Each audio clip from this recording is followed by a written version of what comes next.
The note was carefully folded, hidden under the coffee cup she'd left on his desk for the last time. No one noticed the silent farewell, but he knew. That was the last morning he'd hear the sound of her heels clicking across the marble hall. She'd resigned.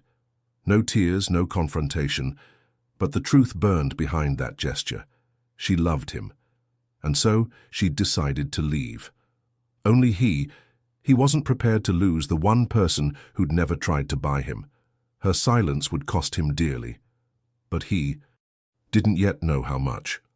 For months, she silently endured his wife's stares, the whispers of the staff, the unexpected dinner invitations that always ended with him saying, "Thanks for staying a little longer."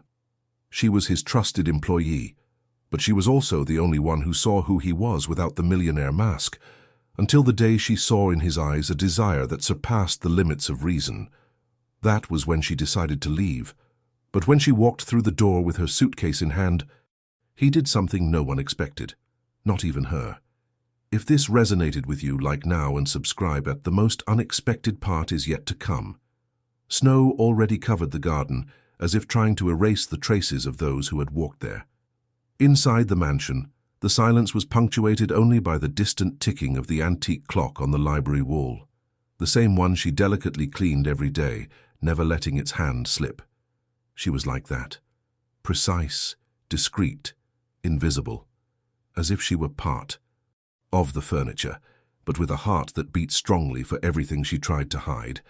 Her name was Claire, and to everyone she was just the Maid.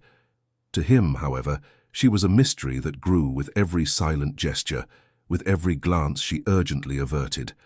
From the first day, something about that woman stirred something he had long buried, the desire to be seen by someone who wasn't interested in his last name. She arrived in late autumn, when the trees were already whispering the years. Weariness and the sky seemed heavy with memories too heavy to rain. She carried a single suitcase, a polite smile, and eyes that hid any trace of vanity. The salary was good, the house was large, and the list of rules was clear. No getting involved, no talking too much, no crossing the line between serving and belonging. Claire had never planned to break those rules. But there was something there, something about him, that cracked the ice she'd built around herself. He, too, saw her through different eyes. He was a man accustomed to being served, but never listened to. A millionaire who commanded conference rooms with the same coldness with which he ignored birthdays and important dates. But Claire remembered exactly how he liked his coffee. The mornings he'd cough discreetly from the dry air, and the late nights he'd stay locked in the library longer than necessary. She didn't ask him anything, but he felt he was being watched with a kind of attention that bonuses and jewelry couldn't buy. In the third week, he found her sitting discreetly in the garden during her free time, an old book of poetry on her lap. "Do you like Neruda?" he asked, and she merely nodded with a shy smile. There was no conversation. But in that instant, an invisible line was drawn between them. It wasn't physical attraction, it was something more dangerous. It was intimacy. The kind that starts slowly, between shared silences and gestures too small to raise eyebrows, but big enough to ignite a fire in cautious hearts. Claire noticed this first, and so she began writing letters that would never be delivered. But what she didn't know was that he had already started writing a note as well, one that didn't speak of orders, but of absence. And that would only make sense when she decided to leave. Claire never talked much about herself. The other employees barely knew where she came from. They only knew that she worked as if it were her last job in the world. The sheets were always impeccable, the glasses lined with almost artistic precision, and her silence seemed purposeful, not to disturb the echo of that immense, chilly house. But there was a difference no one noticed, no one except him. Claire didn't do the work out of obligation. She did it as if she understood the value of what no one notices. One day, he watched from afar as she organized the library bookshelf. Instead of simply aligning the books, she cleaned them with a reverence that seemed personal, as if she knew every story within. When she finished, she placed a small, worn-cover copy in the center. It was a book of love letters written during the war. It intrigued him, but he said nothing. Yet. That week, the house's rhythm was disrupted by a last-minute dinner. His wife, always distant, always too busy with events and cosmetic surgeries, was traveling to Palm Beach with friends. He chose to stay. He said he needed rest. But no one believed him, and Claire knew. When the dinner invitations were delivered, she noticed something was wrong. Instead of simply serving, she was assigned to personally set the table and remain available until the very end. It was rare, but she didn't question it. As night fell, the mansion lit up like a movie set. Candles lit, French china dishes played, classical music filled the air with an uncomfortable softness. Claire wore her black uniform with a white apron, her hair tied tightly, her hands hiding the tremor she swore to control. During dinner, he said, "Little." He observed more. The guests laughed loudly, toasted excessively, and asked business questions that Claire didn't understand, but she listened attentively nonetheless. Until one of them asked, "And the new employee? She seems very dedicated." The host smiled with the corner of his lip. "She takes care of the house as if it were her own." Everyone laughed. Claire froze inside. Was it a compliment or a tease? She couldn't answer, but in that moment, he looked at her with a look she would never forget. There was no explicit desire, but there was genuine hunger, a kind of hunger she recognized from having felt it before. When dinner was over and the guests had left, he found her in the kitchen. She was washing glasses steadfastly, as if that glass could erase what had happened. He said nothing. He simply placed a small folded cloth napkin beside her. Inside, a sentence handwritten in a firm script. "You still don't understand how much you're changing me." She swallowed hard, picked up the napkin, refolded it, and tucked it into her apron pocket. It wasn't an invitation, it wasn't a promise. It was an inconvenient truth, and truths, when they settle in forbidden places, become ticking time bombs. From that night on, she began to keep her distance even more. She performed her tasks with an almost robotic rigidity. She wouldn't look him in the eye. She avoided any space where he was, but he seemed to appear from everywhere, in the hallway when she was changing the flowers, in the living room when she was collecting the glasses, in the garden when she thought she was alone. And the more he tried to get closer with subtlety, the more she erected invisible walls, not out of disinterest, but out of desperation. Claire knew that a feeling like that in that place was synonymous with falling. It was then that she began writing letters. At night, when the world slept, she wrote words she dared not say. She told of the emptiness she felt when she saw him beside her wife, of the times she caught herself daydreaming about simple things, like having coffee with him without having to return to the kitchen. He kept each letter in a notebook, hidden behind his art books. She thought that would be enough. That writing would be enough to keep her distance, but I didn't know that love, when planted in silent soil, grows like ivy, slowly but relentlessly. It was a muggy spring morning when his wife returned from her trip and decided, without warning, to have lunch at home. The driver dropped her off at the door with several designer bags and a weary look in her eyes. Claire hurried to help her, but noticed something was different. The lady of the house was quieter than usual, more observant, with a glint in her eye that bordered on suspicion. She went straight upstairs to her bedroom, didn't speak to her husband, didn't mention anything about the trip. In the kitchen, Claire was setting the table for lunch when she noticed a subtle shift in the air, as if the rooms were waiting for a silent storm, and it would come. At lunchtime, the table was perfectly set. He sat first, as always. Then his wife entered, wearing a dress too tight for the occasion and a strong perfume she rarely wore. Claire poured the wine, avoiding eye contact. Her first words were sharp. "Have you been sleeping better, dear?" his wife asked, her smile reaching her eyes. He nodded suspiciously. "That's good. I've found you more light-hearted lately." The knife cut through the meat, but the silence cut the air more precisely. During the meal, Claire noticed the conversation wasn't flowing as it once had. Her wife seemed to be scrutinizing every word with a scalpel disguised as casualness. And then, midway through, it happened. "Claire, dear, could you bring me that cloth napkin, the embroidered one you left in the library?" She froze inside. The napkin, the same one, The note, the gesture. He looked at his wife with immediate tension, but she maintained her calm tone. Claire walked to the library with her heart racing, but upon arriving she realized the napkin was no longer on the table. It was gone, or taken, or found. She returned to the table without him. "It's not there, Ma'am." His wife just smiled. "No? How strange. I swear I saw something there last night." He put down his cutlery. "This is going too far." But his wife didn't respond.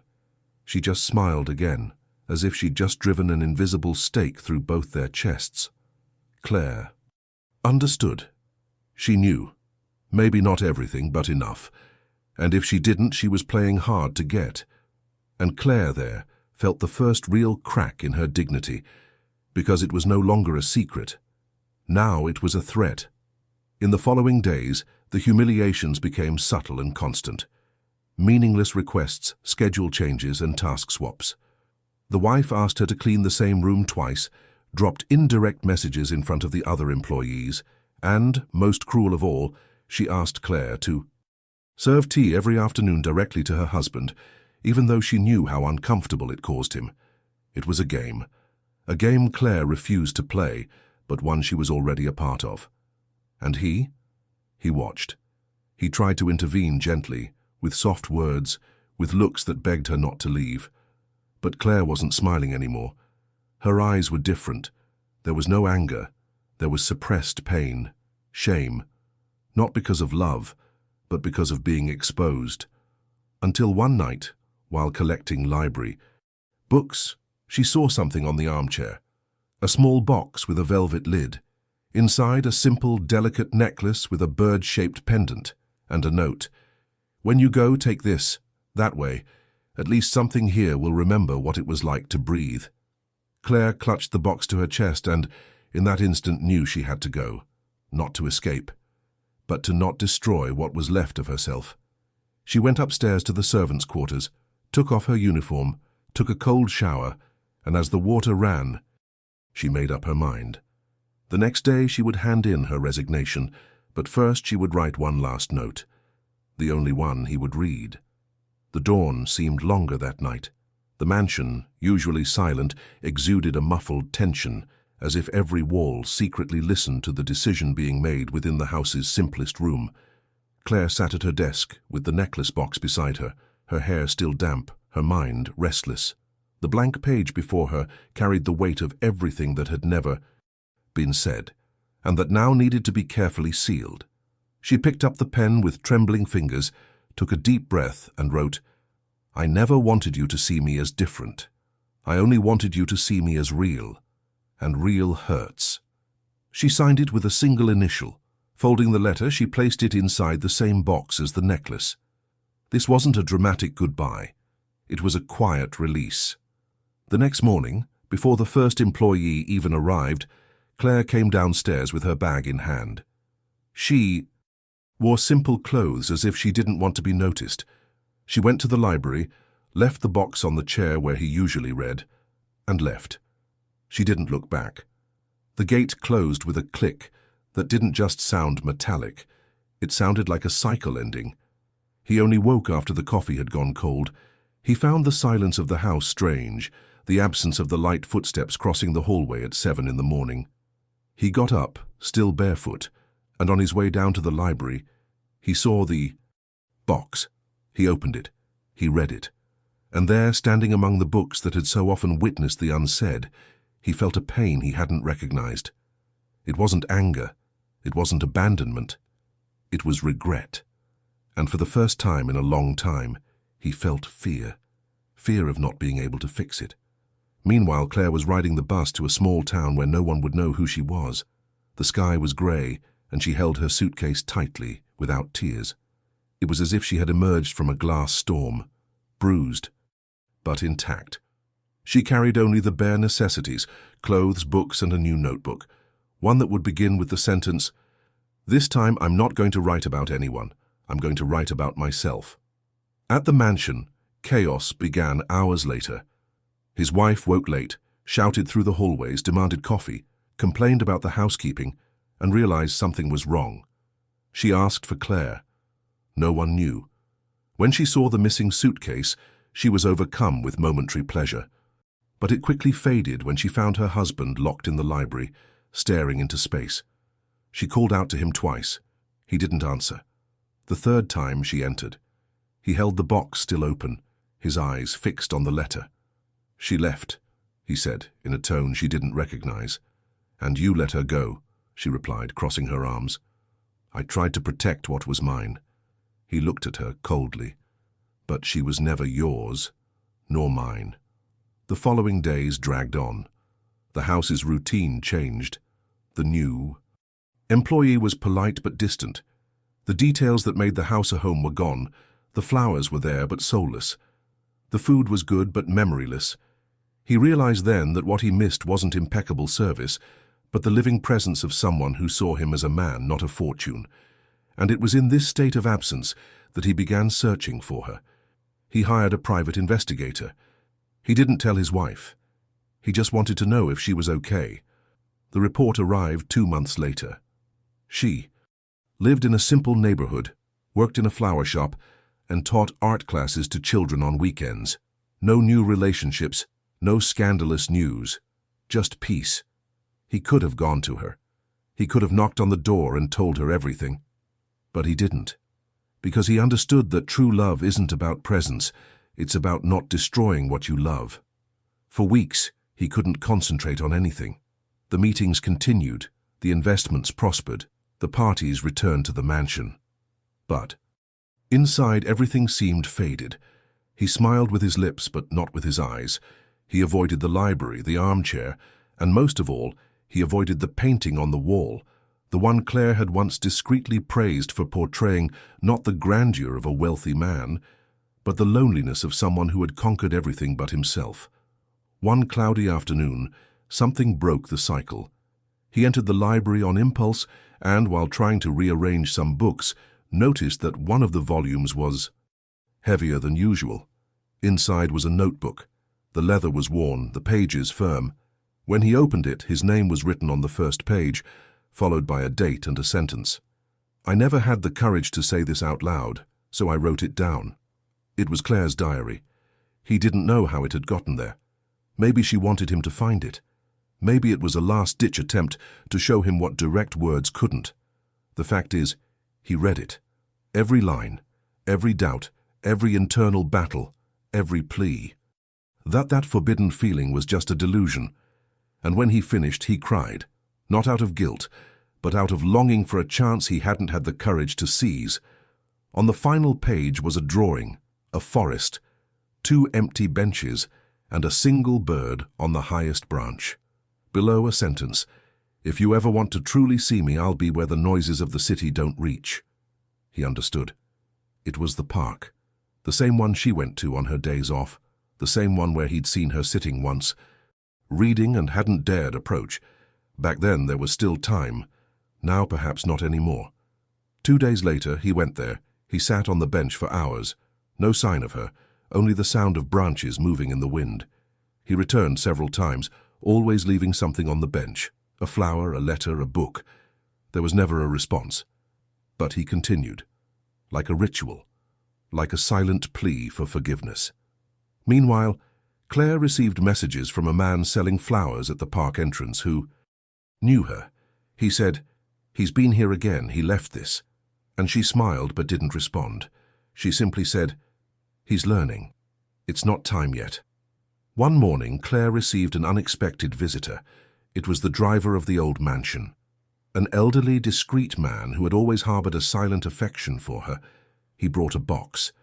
"He asked me to give you this. He said if you don't want to open it now, you can throw it away. But he asked me to open it with an open heart." Claire hesitated. But opened it. Inside was a painting. The portrait that had been in the library, but modified, repainted, and this time with eyes. Hers. Behind the screen, a handwritten letter. "I never understood what it was to be seen until you looked at me.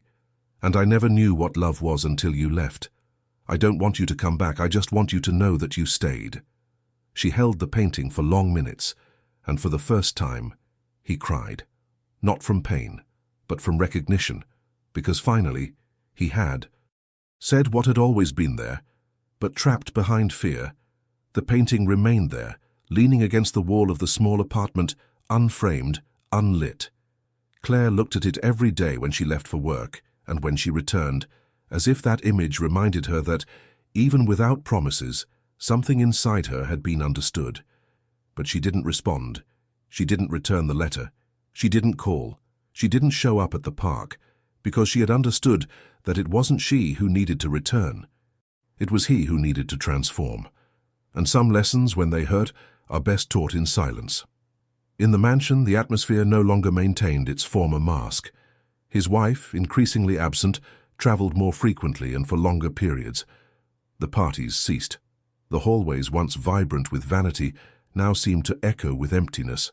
And he, even surrounded by everything, spent more time withdrawn, creating new routines that no one understood. He began to paint, in silence, in the basement. Abstract paintings, paintings with earthy tones and greys. They said he was in crisis, but the truth is, he was finally feeling it. One day, he found one of the letters Claire had left in her diary, the only one he hadn't read carefully before. It was short. It simply said, "You think you love me, but you only love what I am when I'm with you. Find out who you are without me, and then write to me again." It echoed for days. That's when he decided to disappear for a while. He asked his lawyer to handle everything. He traveled aimlessly, driving himself with no security, no roots. He ended up in small towns where no one knew his name. He rented simple rooms, talked to strangers, visited fairs and local museums. He met people who admired him, not for his status but for his silence. In one of these cities, he saw a boy drawing with colored pencils on the sidewalk. The image provoked something in him he hadn't felt in a long time. He sat down next to the child and, with a shy gesture, asked for a pencil. He drew a curved line, a shy sun in the corner of the page. The boy smiled. "You draw just like my teacher." He didn't answer, but deep down, he understood. Claire was in everything now, even in the way she held the pencil. When he returned home weeks later, thinner, quieter, something in him had changed. He didn't cut his hair. He didn't organize a return dinner. He simply returned and reopened the library. On the table, a blank canvas awaited him, with his fingers still. Stained with paint, he began a new painting, not of faces but of paths.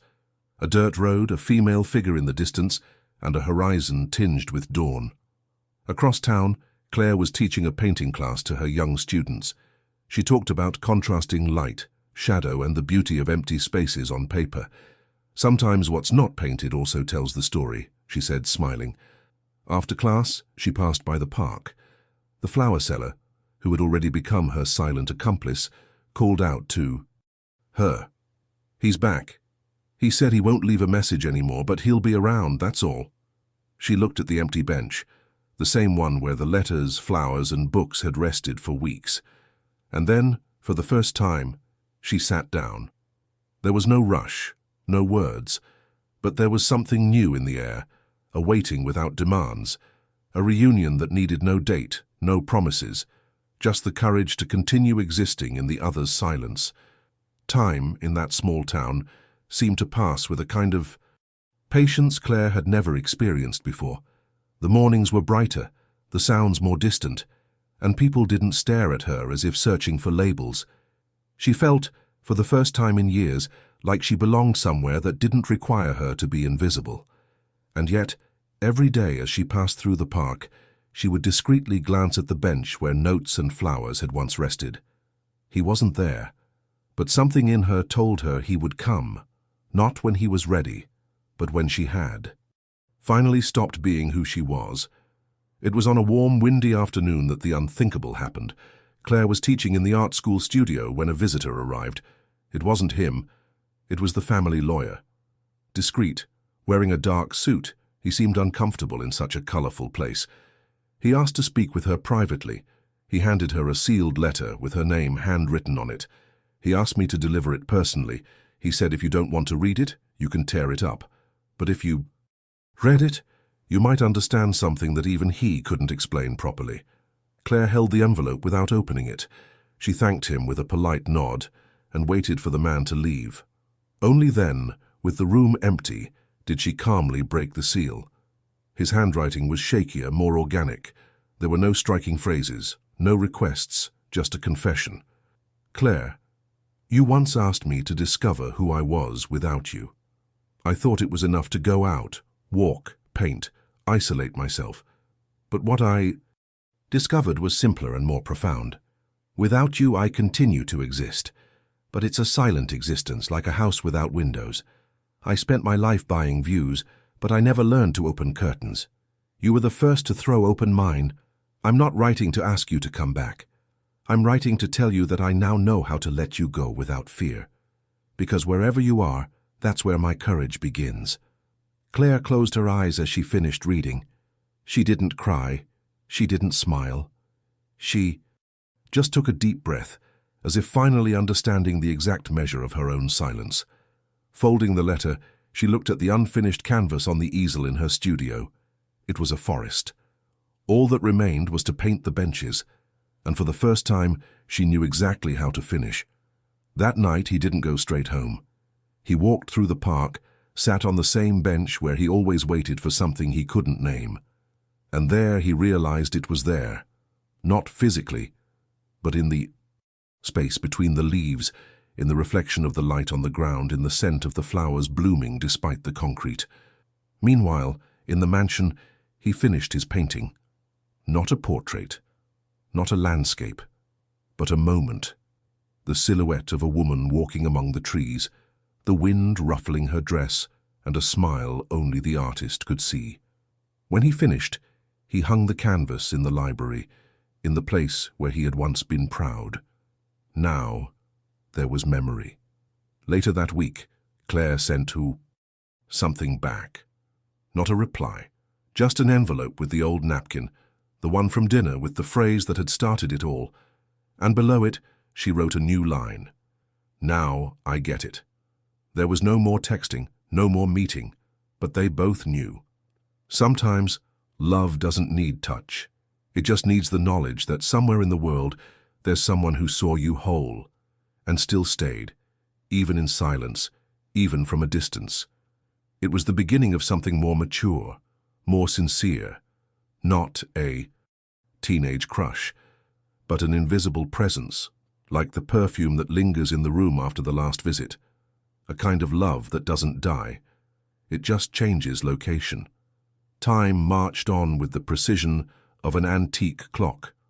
The seasons changed, the flowers in the park bloomed anew, and the morning light shone differently on the studio windows each day. Claire now walked with a serenity that came not from the absence of pain, but from intimate contact with it. It wasn't oblivion, it was transformation. She carried within her the memory of a man who wasn't hers, and whom, paradoxically, she never lost. He, in turn, had stopped attending events. He stopped appearing in society columns, declined invitations from old friends, and frequently donated to art and early childhood education institutions. No one understood. Some said he had gone mad, others that he was sick. But the truth was simple. He had discovered the difference between taking up space in the world and belonging to it. It was then that something unexpected happened. A young man knocked on the studio door. He carried a backpack, a curious look in his eyes, and a handwritten letter of recommendation. He was the son of the mansion's gardener. He had come to learn painting. He said he always saw the paintings his master made in the basement, and that one of them was different, a woman walking toward the light. He never let anyone see that painting, but I saw it by accident, and he wasn't angry. He just said, "One day she'll know I painted it." Claire didn't react. She simply handed the boy a brush and led him to the empty easel. "Then paint something no one else can see but you." The boy smiled and began. That night, while organizing her materials, she found an envelope among the papers. It belonged to the boy. Inside, a small photograph, the basement painting, not the whole thing, just a detail of the background. There she was, dressed as she had been in the days when she served coffee, but walking freely among golden trees. and beside her a bench, empty, and painted the same shade as the park. Claire felt a lump in her throat. For the first time, she saw the full picture of what he saw when he looked at her, not as a wish, but as a direction. He then decided to repaint the painting he had begun months earlier, not a portrait, not a forest, but the same bench, only now with 2 books on top, one closed and one open with a visible phrase, "If love doesn't fit in touch, let it fit in memory." She signed it with a single initial. Days later, the boy handed him the painting, in a simple box without ties. When he opened it, he was silent for several minutes. Then he called the lawyer. He asked him to do something. Donate part of the mansion's library to a public school in the city where Claire now lived, but on one condition, that each book carry a bookmark with her name printed on it. Because she was the one who taught me the importance of every unread page. Claire learned of the donation from the school principal. She received the books as one receives memories encapsulated in paper, and among them she found an old copy with yellowed pages and a dedication at the end. "Thank you for never having to tell me, because now I understand." She smiled. She closed the book, and for the first time she didn't miss him. She felt completeness, because love sometimes only finishes growing when it learns to be silent. That same night, she returned to the park. The bench was there, as always, but this time she didn't sit down. She simply left a new book on the seat. Inside it was a bookmark with her name on it, and a single handwritten line, "Now it's your turn to tell the story." The book remained on the bench for 2 days. No one dared take it, perhaps out of respect, perhaps out of intuition. And then, one foggy morning, it appeared. It walked slowly, wearing the same wool coat Claire remembered, its hair now greyer than before, but its gaze unchanged, only more serene. Seeing the book resting there, it didn't smile, didn't look around. It simply sat with the care of someone who knows that some gestures carry centuries within them. It picked up the book. It opened. You read the sentence on the bookmark. And then it stood there, its eyes lost between the words and the past, breathing as if finally accepting what it is. From that day on, he began visiting the park frequently. He wasn't seeking a reunion. He wasn't expecting a confession. He just wanted to feel her presence in that space from time to time. Sometimes he found new flowers in the garden, other times childish scribbles left by passing children, and once he found an anonymous note inside a blue envelope left on the same bench. It read, "Love is also not interrupting the flight of those who have finally learned to fly." He tucked the note into his wallet, next to the old embroidered napkin Claire never knew he had also kept for himself. Meanwhile, her life moved forward at a more purposeful pace. The studio classes grew, children brought their mothers to paint with them, and the paintings that had previously been mere essays on pain took on bolder colors. It wasn't dizzying happiness, nor the kind of all-consuming passion. It was a mature piece, built with her own hands. Deep down, Claire knew he was part of it, not as a presence, but as a root, because some people don't stay by our side, they stay within. One day, a letter was delivered to her, but not by messenger. It came with a child, the same one who painted with her on Saturdays. The boy handed her the envelope and said, "He asked me to give him this. He said he doesn't need a reply anymore." Claire waited until class ended. Only then did she open it. Inside there was a drawing, a forest, a bench, a shy sun in the corner, and 2 names written in small letters in the bottom corner of the canvas. One was hers, the other his, and no words, no requests, just a signature. The next night, Claire did something different. She took her old notebook, the same one where she had written so many unread letters, and ripped out every page, one by one. She burned everything in the studio fireplace. The ashes rose slowly, unhurriedly. When she finished, she took a deep breath and wrote just one line on the new first page.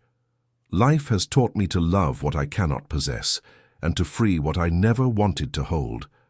There was no euphoria, there was no applause, but inside her, a silence opened like a cathedral, large, honest, weightless.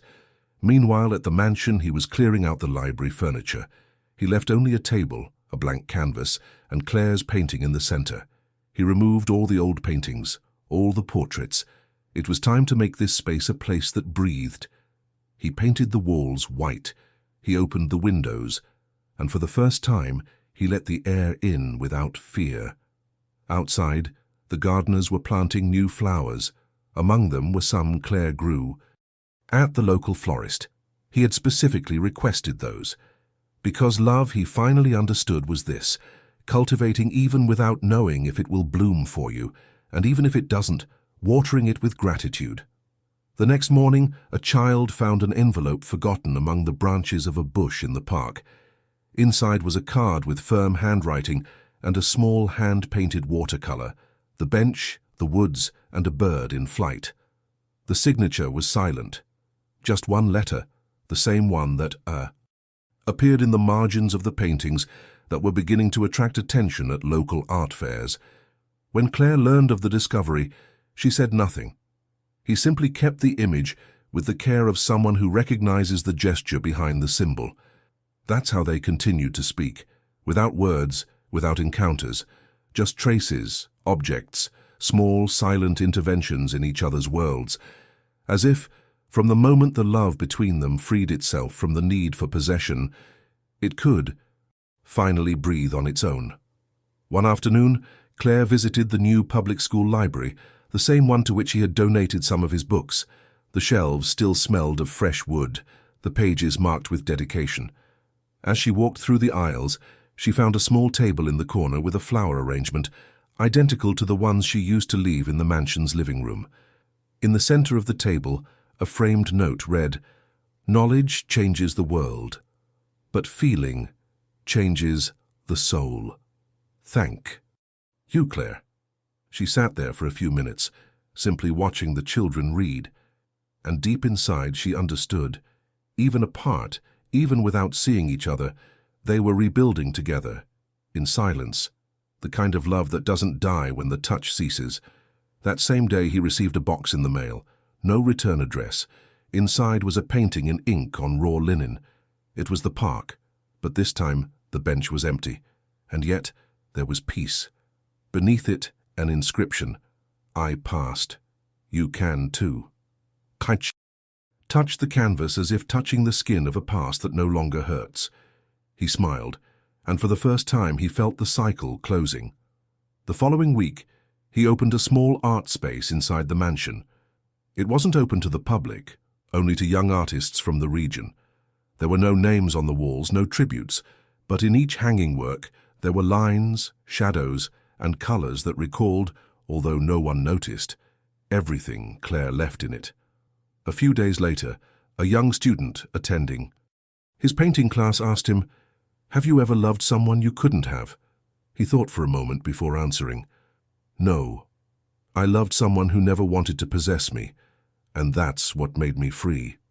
The boy didn't quite understand, but he kept the phrase, because words like that, even when they don't make immediate sense, germinate in silence. Meanwhile, Claire was organizing a group exhibition in her studio. She wanted to give space to other women who, like her, had rebuilt their voices. Through art. In the center of the gallery, she hung a painting she had never before offered for sale. A woman with her back turned, walking among trees, holding an open book in one hand and a flower pinned in her hair. Beside it, a small sign read, "Not every love story ends with a kiss. Some end with freedom." That late afternoon, as he turned off the gallery lights and prepared to close the door, he saw a man standing across the street, watching silently. He made no move to cross. He simply removed his hat as a sign of respect and turned away. Claire didn't call out to him. She didn't wave.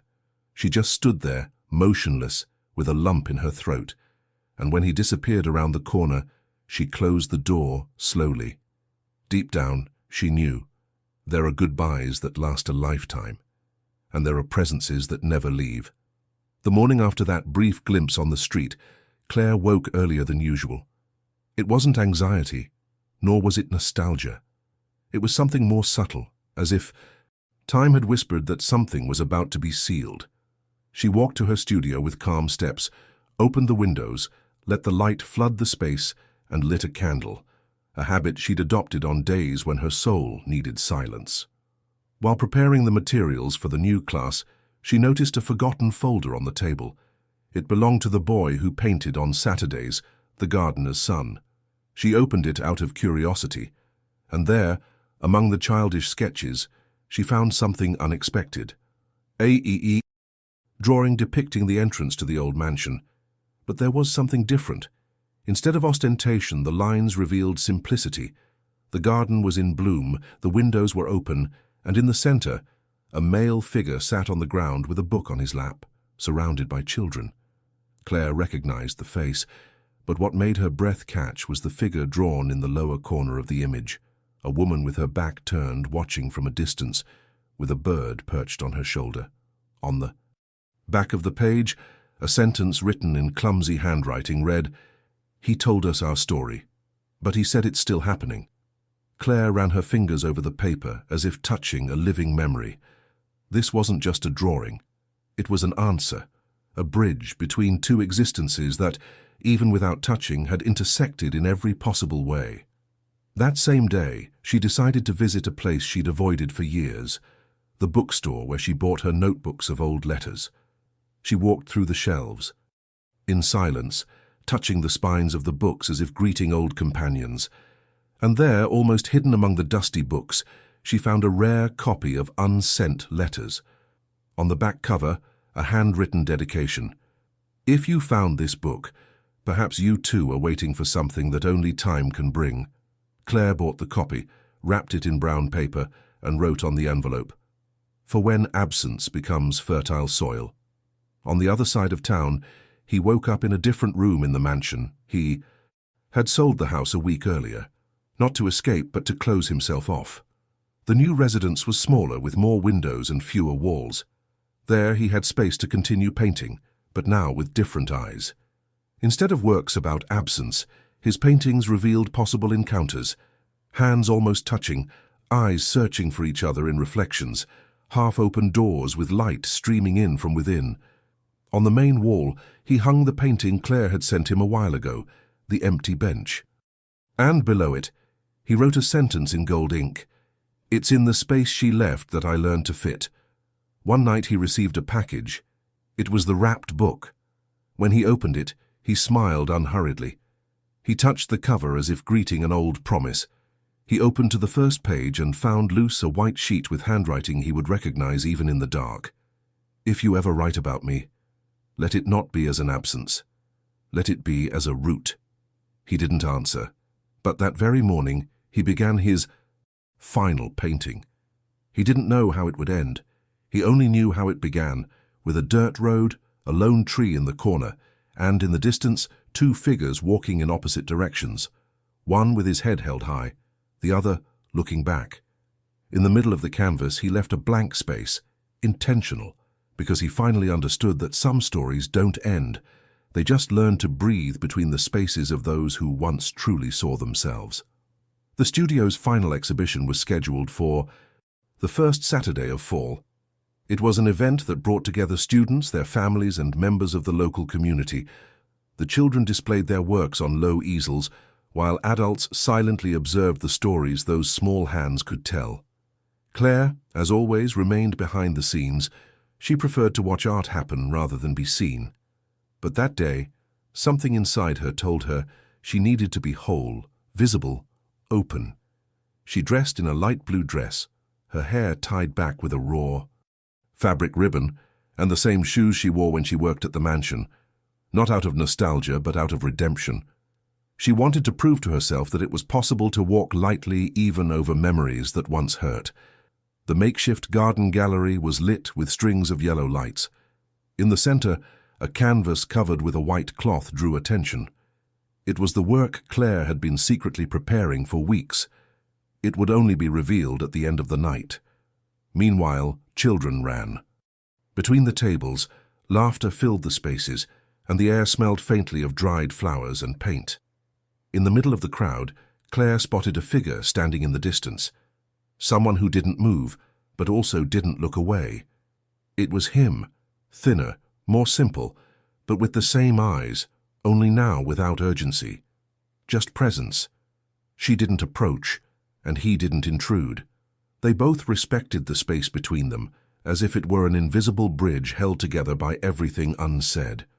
Late in the evening, the final work was unveiled. The white cloth slowly fell, revealing a warm-toned canvas, an open field, 2 benches a few meters apart, and between them, a tree with roots intertwining underground. The sky was starry. The light came from within. The audience applauded respectfully. Some understood. Others merely felt it, and he, standing in the back, smiled with teary eyes. He knew this was the final answer. Not an invitation, not a rejection, but a certainty.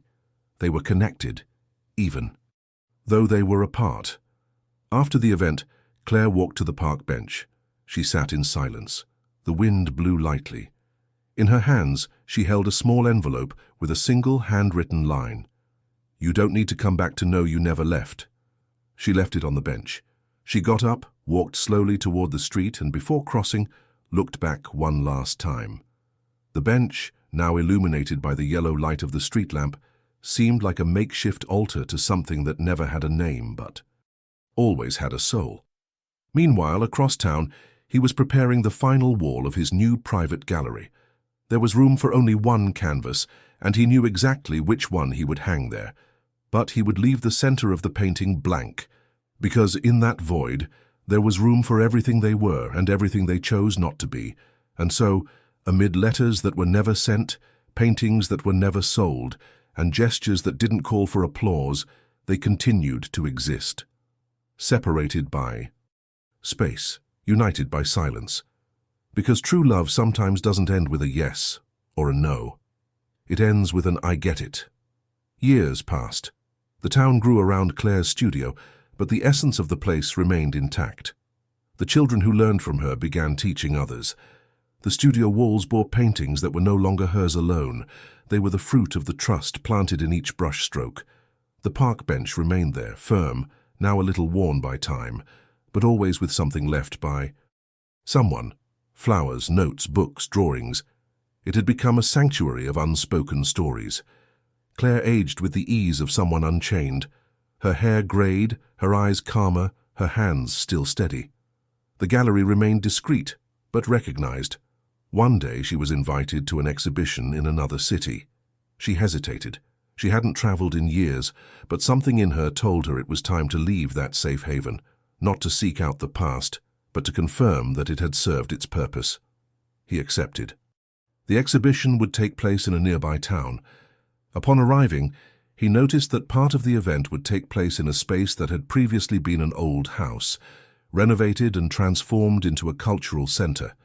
He recognized the structure from afar, the gate, the tall windows, the tree in the front garden. He stopped, took a deep breath. It was the mansion, the old mansion. She entered slowly, as if treading over sleeping ghosts. But they didn't haunt her. On the contrary, they seemed to smile silently, as if acknowledging the passage of time and respecting what it does to human hearts.